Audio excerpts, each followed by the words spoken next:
აფხაზეთის ავტონომიური რესპუბლიკის მთავრობის თავმჯდომარე გიორგი ჯინჭარაძე ქუთაისში ქართული ოცნების მერობის კანდიდატ დავით ერემეიშვილთან ერთად შერვაშიძის ქუჩაზე მცხოვრებ დევნილ მოსახლეობას შეხვდა.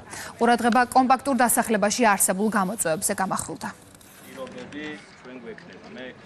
პროდუქტიული შეხვედრა გავმართეთ დღეს ქუთაისში ჩვენს დევნილ მოსახლეობასთან კომპაქტურ ჩასახლებაში, სადაც განვიხილეთ საჭიროებები, პრობლემები, გამოწვევები და აფხაზეთის მთავრობა უახლოეს პერიოდში გამართავს შეხვედრა, სადაც საქართველოს სრული მასშტაბით კომპაქტურ ჩასახლებებში არსებულ გამოწვევებს განიხილავს და მოახდენს შესაბამის რეაგირებას. არსებული პრობლემები ჩვენთვის ნათელი არის და ქალაქის ხელმძღვანელობა ყოველთვის აკეთებს იმას, რომ დროულად იქნას რეაგირება თითოეულ პრობლემაზე.